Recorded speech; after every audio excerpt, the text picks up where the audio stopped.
చిన్న విషయాలు చెప్పాలి సార్ మీకు. ఏంటంటే అప్పుడే కొత్తగా పెళ్ళైన నవదంపతులు వాళ్ళు హనీమూన్కి అని చెప్పి వెళ్ళారు బయటికి. ఈ మధ్య నాకు తెలిసిన స్టోరీ. కొత్తగా పెళ్ళైన భార్యని పక్కన పెట్టుకుని ఎవరో ఎవరో రోడ్డు మీద వెళ్ళేవాళ్ళు, బస్సులో వెళ్ళేవాళ్ళు, ట్రైన్లో వెళ్ళేవాళ్ళు, లేకపోతే ఫ్లైట్లో పక్కన కూర్చున్న వాళ్ళు పక్కనే కొత్తగా పెళ్ళైన వైఫ్ని పెట్టుకుని వేరే ఆ భర్త వేరే స్త్రీని అసలు టాప్ టు బాటమ్ వెళ్ళేంత వరకు చూస్తూ అలాగే అతనికి ప్రాక్టీస్ అది. పాపం ఇప్పటికి 5 ఏళ్ళు అయింది పెళ్ళయి. ఈయనేమిటి ఇలాగే ఎందుకు చూస్తున్నాడు, నేను నచ్చలేదా, లేకపోతే అందరూ ఇలాగే ఉంటారా, వీళ్ళు ఎందుకు ఇలా చూస్తారు, నాకెందుకు మా వారిలాగా వేరే వాళ్ళు ఎవరు కనపడరు, మా వారి కన్నా అందంగా వేరే వాళ్ళు ఎవరు ఎందుకు కనపడరు, అసలు ఆ దృష్టితో నేను ఎందుకు చూడను, ఈయన ఎందుకు అలా చూస్తున్నారు అనేది ఈవిడ నిజంగా వీడికి నిజంగా పాపం వస్తుంది కదా అంటూ ఉంటుంది మా ఫ్రెండ్. అది పాపం వస్తుంది కదా అని ఒక సంతృప్తి పడి పాపం ఆవిడ ఊరుకుంటుందమ్మా, ఏం చేయలేక. కానీ దానికి పరిష్కారం ఏంటంటే నిలబెట్టి అడిగేయాలి, మనుషులు అవసరమైతే అడిగేయాలి కదండి. ఎంత బాధ. ఇది ఊరికే పాపం ఆడవాళ్ళు చాలా మందిలో ఉండే ఒక సెంటిమెంటల్ సైకాలజీ ఏమిటంటే పొతడు వాడు ఎంత ఏడిపించుకు తింటున్నా సరే తగులుతుంది ఖచ్చితంగా. ఎందుకమ్మా తగిలేదు ఎవరికి, మీ భర్తకైనా, ఈవిడ భర్తకి రేపు పొద్దున అది ఆవిడకి తగులుతుంది కదా. అంతకంటే ఏమిటయ్యా నీ ప్రవృత్తి, ఏకాంతంగా విడిగా ఏమిటైపోతుంది ఈ రోజుల్లో. అప్పుడే పూర్వం అయితే భయపడచ్చు, ఇవాళ అంత ఇదేం లేదు. హాయిగా కూర్చోబెట్టి ఏమిటిది నేను ఇందాక చూశాను, ఏంటి పరిస్థితి, ఇప్పుడు అందం గురించి కూడా మాట్లాడద్దు. అందం గురించి కాపురాలు చేస్తారా? చేసుకున్నప్పుడు ఉన్న అందం తర్వాత ఉండదు, చేసుకున్నప్పుడు లేని అందం తర్వాత వస్తుంది. దాన్ని బట్టి ఉంటుందా? అందంగా లేకపోయినా కూడా చూడటం తప్పే. అది ఒక తాడి కట్టావు అగ్ని సాక్షిగా, కట్టుబడి ఉండాల్సిందే భర్త అయినా సరే భార్య. ఆ దృష్టితో వేరే వాళ్ళని చూస్తున్నారు కదా. మరి అలా చూస్తే ఏమనిపిస్తుంది? అది మీకు ఇలా సంతృప్తి పడ్డామనేది చూడండి, ఇది తాత్వికంగా తప్పు. ఇది ఏమీ చేయలేక ఆ పాపం తగులుతుంది కదా అంటే ఎప్పుడో అప్పుడు ఏదో జన్మలో ఏదో పాపం తగులుతుందని మీరు సంతృప్తి పడి ఊరుకుంటారా? ఇక్కడ జీవితం నాశనం అవుతుంటే ఖచ్చితంగా నిలబెట్టి అడిగేవలసింది, తేలిపోతుంది అది. ఖచ్చితంగా చాలామంది మారుతారమ్మా, మగాళ్ళు కూడా ఇవేమి ఇదివరకున్నంత రౌడీజంగా లేరు ఇప్పుడు. అన్నీ అయిపోయి అయ్యి బాబోయ్ ఇది ఇలా అడుగుతోందంటే ఏమిటో అని వాడు భయపడిపోతాడు. దాని పరిష్కారాలు దానికి ఉంటాయి.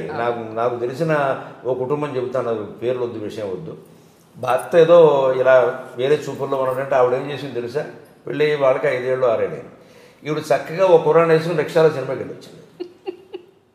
చక్క కుక్కగాడుకు చెప్పు దెబ్బ, బెస్ట్ పని. ఆ పని ఈయన చూడగా చేసింది. చక్క చూస్తుండగా దిగింది. ఏమిటి ఇలా అన్నాడు, నువ్వేమిటి అలా అన్నాడు, నేను మానేస్తాను నువ్వు మానేయన్నాడు. సుఖంగా అన్యోన్య దాంపత్యం సుఖంగా ఉన్నారు, ఎప్పటికీ బాగున్నారు. వాళ్ళకి 77.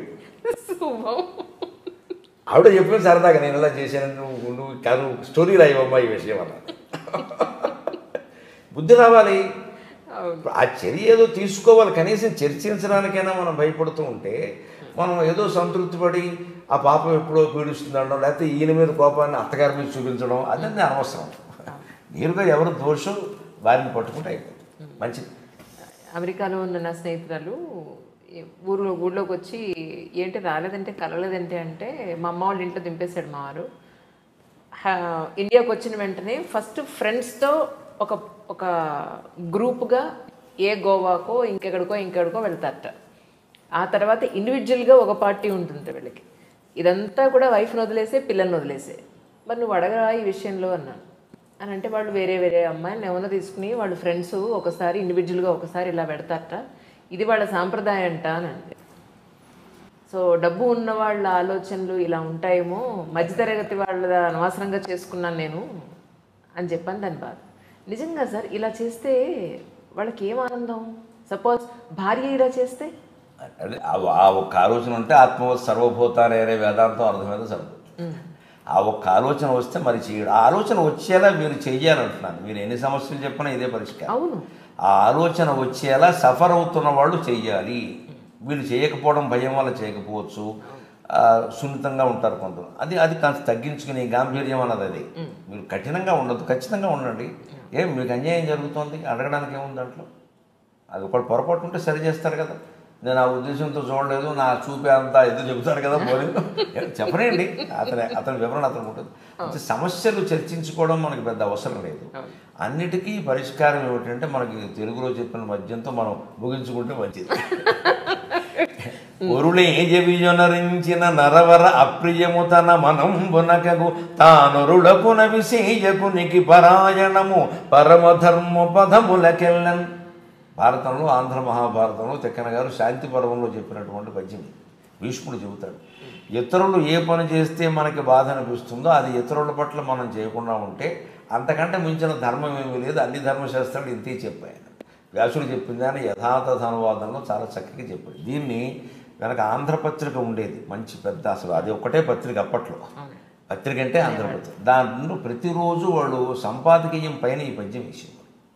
ఇది ఒక్కటి చాలు ప్రపంచాన్ని బాగు చేయడానికి. అంచేత ఈ తప్పు చేస్తున్న వాళ్ళైనా వాళ్ళు మరి తిరగేసి ఆలోచించుకోండి. అయితే వాళ్ళు ఆలోచించుకోకపోతే ఆలోచించుకోవాల్సిన పరిస్థితిని మనం కల్పించాలమ్మా. అది మేము గురజాడవారు దిద్దుబాటు కథ, మొట్టమొదటి కథ అదే అంటారు తెలుగు సాహిత్యం.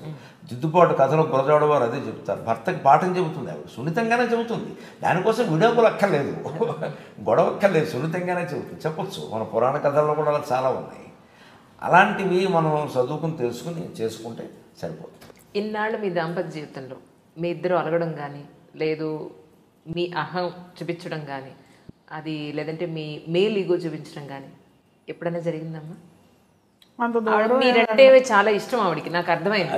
మీరంటే విపరీతమైన ప్రేమ, అందుకని ఆవిడేం మాట్లాడదు, నాకు అర్థమైంది. మీరు చెప్పండి. ఆవిడ చెప్పేది మీరు నమ్మకపోతే అడుగుతాను. కళ్ళు ఎర్రబడ్డా అని అడిగారు అంటే మీ మీద ఎంత కాన్సన్ట్రేషన్ ఉందో చూడండి. ఇప్పుడు చంటి పిల్లలు చూసుకున్నట్టు చూసుకుంటున్నారు కదా. ఆ ప్రేమ ఆవిడలో కనపడుతుంది. సంప్రదాయం కూడా ఏం చెప్పిందంటే, పిల్లలు పుట్టి వాళ్ళకు ఒక 20 ఏళ్ళు వచ్చాయంటే భర్త బిడ్డతో సమానం, భార్య అంతే కూతురుతో సమానం. ఇంకప్పుడు వేరే వాంఛలు ఏమైనా సహజంగా తగ్గిపోతాయి పెద్ద విషయాలకు. కానీ ఆ కేర్ అంటే కేర్ జాగ్రత్తలు తీసుకోవడం, ఆ బాధ్యత పెరుగుతుంది. అందుకని చాలా జాగ్రత్త తీసుకుంటుంది. నేను వేదిక మాట్లాడుతుంటే ఎదురుగా ఉంటే ఇలా చూపిస్తుంది, ఒకసారి ఆపేమని అంటే అప్పుడు 2 గంటలు దాటిపోయింది. 2 గంటలు దాటి 2 గంటలు మాట్లాడతాను సాధారణ. ఒక్కోసారి భావావేశంలో సబ్జెక్ట్ అవకాశం పెరిగితే కొంచెం అలా చూపిస్తుంది, ఏంటిది అని. అది ప్రేమతోనే కదా. అలా మాకు అంటే దాంపత్యంలో సహజంగా వచ్చే చిన్న చిన్న చీటపట్లు ఉంటూనే ఉన్నాయి. కానీ ఒక సద్గుణం ఆవిడలోనూ నాలోనూ కూడా ఏంటంటే దీర్ఘకాలం దాన్ని అట్టి పెట్టుకోకపోవడం. నా కోపం గురించి అయితే ఆవిడ చెబుతుంది, ఎలాంటిది చెప్పు. కోపం వస్తూ ఉంటుందండి ఆయనకి, తాటేకమంట. అది అలా వెళ్ళి ఇలా వచ్చేసరికి పానే పోతుంది, వస్తుంది, అనగానే పోతుంది, అనగానే పోతుంది. పైగా నేను ఎప్పటికీ ఉప్పు కారాలు మానలేదు, ఇంకా ఎక్కువ తింటాను. నేను కారం తక్కువైతేనే అడుగుతాను, నేను ఎక్కువైతే అడగను. ఒక్కోసారి ఏమిటి కళ్ళ నీళ్ళు వస్తున్నాయి ఉంటుంది, మా అమ్మ గుర్తొచ్చింది అంటారు, కానీ కారం ఎక్కువైందని చెప్పాను. ఎందుకంటే ఎక్కువైందన్నా ఒక చప్పు తిండి పెట్టేస్తుందేమో, చెప్పను ఎక్కువైనా తింటాను. మా ఇంట్లో కొంచెం కారాలు ఎక్కువే, ఉప్పు సరే మామూలుగానే ఉంటుంది, అది ఎలా ఎక్కువైతే తినలేదు.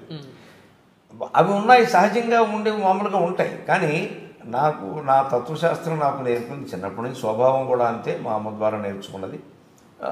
శాస్త్రం ద్వారా ఇంకాస్త పెరుగుతుంది. తాటాకు మంట అంతే, టక్కుని ఇలా లేస్తుంది, చల్లరిపోతుంది. ఆవిడ నేర్చుకున్న టెక్నిక్ ఏంటంటే అనుభవం మీద ఆ కాసేపు మాట్లాడదు, వెంటనే వంటింట్లోకి వెళ్ళిపోతుంది. అలాగే బాగోలేదు తెలిసి ఇంకప్పుడు కనుక వాదన పెరిగిందనుకో ఏమవుతుందో తెలియదు.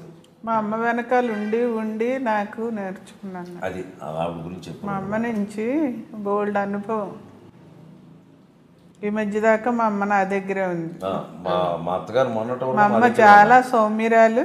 ఎందుకు ఆడపిల్ల దగ్గర ఉండకూడదు అంటున్నారు కదా, మా అమ్మ నా దగ్గర ఉండమంటే ఆడపిల్ల వాళ్ళ దగ్గర ఎలా ఉంటానమ్మా అంటుంది. నా అవసరం రావట్లేదు ఆవిడ. ఇంత ఫీలింగ్ వదిలేమనండి, చక్కగా తెచ్చుకుని ఒక ఏడాది ఉంచుకోండి కదా, హాయిగా ఆనందంగా ఉంటుంది. నేను చిన్నప్పుడు కూడా మా అమ్మ దగ్గర ఎక్కువ ఉండేదాన్ని. ఈయనకి అర్థమైంది ఆ విషయం. వాళ్ళ అమ్మ అంటే కొంచెం అటాచ్మెంట్. మీ అత్తగారు మీ ఇంట్లో ఉన్నప్పుడు 4-5 ఏళ్ళు ఉన్నారు. నిజంగా మీ మనసులో ఒక అల్లుడుగా మీరేమనుకున్నారు? నేను ఆవిడ మీద పద్యాలు చెప్పానమ్మా. ఆవిడ పట్ల నాకు ఈవిడ పట్ల ఉండేది ప్రేమ, ఆవిడ పట్ల ఉండేది ఒక మాటలో చెప్పాలంటే మా అమ్మ కంటే కూడా మా అత్తగారు గొప్పది. అంటే నేను స్వభావం గురించి కాదు, ఆ సేవ. మా మామగారికి పక్షపాతం ఏదో వచ్చింది కదా, వచ్చి 12 ఏళ్ళు మంచంలో ఉండిపోతే ఇక ఈ సుమతి అనసూయ ఎవరూ సరిపోరండి ఆవిడకి, అంత సేవ చేసి. పైగా ఆయనకి మనసు కూడా పనిచేయట్లేదు, మెంటల్లీ డిటీరియరేట్. ఎవరు చేస్తున్నారో తెలియదు, చేస్తున్న సేవ భార్య చేస్తుందన్న విషయం తెలియదు మా మావగారికి, చిట్టిన నాగేశ్వరరావు గారికి తెలియదు. కానీ అటువంటి మనిషిని మంచంలో పెట్టుకుని ఆవిడ పెళ్ళిళ్ళు మానేసి, పొరుళ్ళు మానేసి, పుణ్యాలు మానేసి, బంధువులను వదిలేసి, సమస్త శుభాశుభకార్యాలు వదిలేసి, భర్తే నాకు ముఖ్యం, నేను ఎక్కడికి రాను అని చెప్పి ఎలా చేసేదంటే మళ్ళీ వైభవంగా స్నానం చేసి మంచి బట్టలు కట్టించి ఏదైనా పిండి వంట, ఆయనకి ఇష్టమైన పిండి వంటలు ఏమన్నా ఆ రోజున ఆ పిండి వంట చేసి తిన్నా తినకపోయినా నోటికి అలా తగిలించి ఇప్పుడు తినడం. ఇక ఎవరైనా ఉంటారు ఈ కారణం అసలు అలాగా. మరి ఆవిడ మా ఇంట్లో ఉంటాను అని ఆవిడ అనకముందు నేను అడిగి పిలిపించుకున్నాను. ఎందుకంటే ఈవిడ అక్కడ చనువు ఎక్కువ సహజంగా. నీ దగ్గర ఉంటే బాగుంటుంది కదా, తీసుకురా అంటే తెచ్చుకుందా మన ఇద్దరం వెళ్ళని అక్కడ మా అన్నయ్యకి చెప్పి ఎందుకంటే అతను ఆయన బాగా చూసుకుంటారు, ఆయన ప్రాణప్రదంగా చూసుకుంటారు. ఆయన పంపించమంటే ఆయనకి అనిపిస్తుంది కదా, ఎందుకంటే వద్దు బాబు మీరు బాగానే చూసుకుంటారు కానీ మాది కొంచెం అట్టు పెట్టుకోవాలి. పైగా అప్పుడు మా అమ్మ పోయిన కొత్త, మా అమ్మ లేదు కదండి, మాకు అమ్మ కావాలి కదా, అది పంపించాను. మా అమ్మ వెళ్ళిన సంవత్సరానికి ఆ సేవాభావం మా అమ్మకు మొదటి నుంచి నాకు జ్ఞానం వచ్చిన దగ్గర నుంచి అలవాటు ఉంది, చూసాను నేను. అసలు మా అమ్మమ్మకి చేసింది, మా పెద్దమ్మకి, మా నాయనమ్మ గారికి, అందరికీ అటువంటి మహిళలు కాదమ్మా, అటువంటి మనుషులను చూడలేము, పురుషులు కూడా లేదు. ఇప్పటికి కూడా 83 ఏళ్ళు ఇప్పటికి ఉరుకుతూ ఉంటుంది, అది ఎక్కడ పడుతుందో అని దాన్ని పట్టుకోవడం. ఉంటే సగం పని ఆవిడ చేస్తుంది. ఈ తోటకూర నేను గెలలేనా, నువ్వు గెలాలా అని కూర్చుంటుంది. మా అమ్మ ఉన్నప్పుడు అలాగే చేసేది. అది ఆ మొక్కలు ఏమో ఇలా బారాయి అమ్మాయి నేను జరుగుతా. మా అత్తగారు అలాగే చిన్నపిల్లలు నువ్వేం, చిన్నపిల్ల ఏమిటి 50 ఏళ్ళు, చిన్నపిల్ల నువ్వేం జరుగుతావు అని ఆవిడ జరిగింది.